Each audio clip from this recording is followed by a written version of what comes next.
কখনো উত্তর দিনাজপুর চোপড়া, কখনো উত্তর দিনাজপুরের ইসলামপুর, বিভিন্ন জায়গায় এই সালিশি সভার ছবি আমরা দেখেছি। আরেকটা ছবি দেখাবো, জামালপুরে সালিশিতে না যাওয়ায় মারধর, দম্পতির সঙ্গে তাদের ছেলেকে মারধর। সেখানে দম্পতির ছেলের বিবাহ বিচ্ছেদ মামলা, পার্টি অফিসে সালিশি ডাকার অভিযোগ, সালিশিতে না যাওয়ায় বাড়িতে হামলা এবং আতঙ্কে বাড়ি ছাড়া পরিবারের সদস্যরা।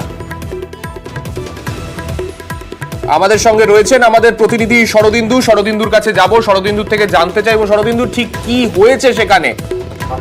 দেখো, পূর্ব বর্ধমানের জামালপুরের কুবাজপুরের ঘটনা।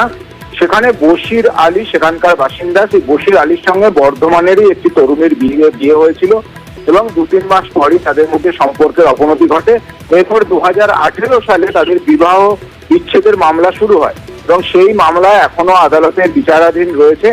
এর মধ্যে গত 13ই জুন রাতে তৃণমূলের চকদিঘি অঞ্চল সভাপতি আজাদ রহমানের লোকজনেরা এই বশির আলীর বাড়িতে যায় এবং তাদেরকে সালিশি সভায় পরদিন সালিশি সভায় যোগ দেওয়ার জন্য শাসিয়ে যায় এবং বলে যায় যদি সালিশি সভায় না গেলে ভয়ঙ্কর পরিণতি হবে। এমনটাই অভিযোগ এই বশির আলীর পরিবারের। এরপরে তারা ভয়ে সেই সালিশি সভায় যায়নি। সেই রাতেই বশির আলী এবং তার বাবা মাকে বেধড়ক মারধর করা হয় বলে অভিযোগ এবং অভিযোগ যে তৃণমূলের চকদিঘি অঞ্চল সভাপতি আজাদ রহমানের লোকজনেরা এই মারধর করে এবং সেদিন থেকেই এই পরিবার ঘর ছাড়া রয়েছে। তারা আতঙ্কে গ্রামে ফিরতে পারছে না। যদিও এই চকদিঘি অঞ্চল সভাপতি আজাদ রহমান তিনি যাবতীয় অভিযোগ অস্বীকার করেছেন। তিনি বলেছেন তিনি কোনো সালিশি সভার আয়োজন করেননি বা সেই সালিশি সভায় বশির আলী বা তার বাবা মাকে যেতে বলেননি। একটা গ্রাম্য বিবাদের জন্য এই ঘটনা ঘটে থাকতে পারে এবং এই যে ঘটনা ঘটেছে সেটা বশির আলীর বাবা মা তারা মুখ্যমন্ত্রী থেকে শুরু করে জেলা পুলিশ সুপার, জেলা শাসক সকলের কাছেই লিখিতভাবে জানিয়েছেন এবং তারপরও কেন এতদিন পরও তারা গ্রামে ফিরতে পারলো না, কেনই বা প্রশাসন, পুলিশ প্রশাসন কোনো ব্যবস্থা নিল না বা দোষীদের বিরুদ্ধে কোনো ব্যবস্থা নিল না, সেই প্রশ্ন কিন্তু উঠতে শুরু করেছে। বেশ, ধন্যবাদ।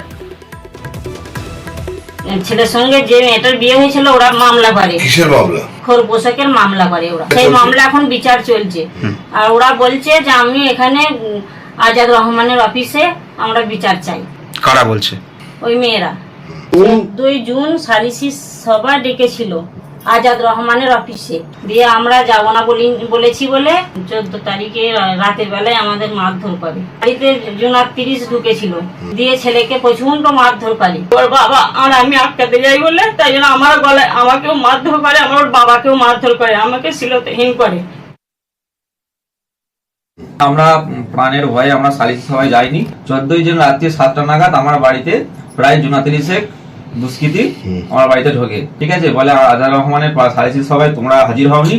ঠিক আছে, তোমাদের সন্ধ্যা 7টায় টাইম দেওয়া ছিল, তোমরা আসোনি। ঠিক আছে, দেখো এর পরিণতিটা কি হয়। তারপরেই আমাকে মারধর করে এবং আমার গলার পা দিয়ে দাঁড়িয়ে থাকে। হ্যাঁ, আমার মাথা লক্ষ্য করে একটা বাঁশ চালায়, সেই বাঁশটা আমি মাথাটা বাঁচিয়ে নিলে কোনো রকমে আমার ভুঁড়িতে এসে লাগে।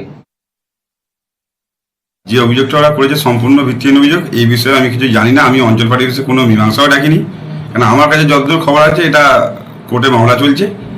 আর যেটা 14 তারিখে আপনি বললেন যে একটা ঝামেলা হয়েছে, সেটা তো গ্রাম্য ঝামেলা, আমি খবর পেয়েছি। এই বিষয়ে আমি কিছু জানি না। উনি যে অভিযোগ করেছেন সম্পূর্ণ মিথ্যা।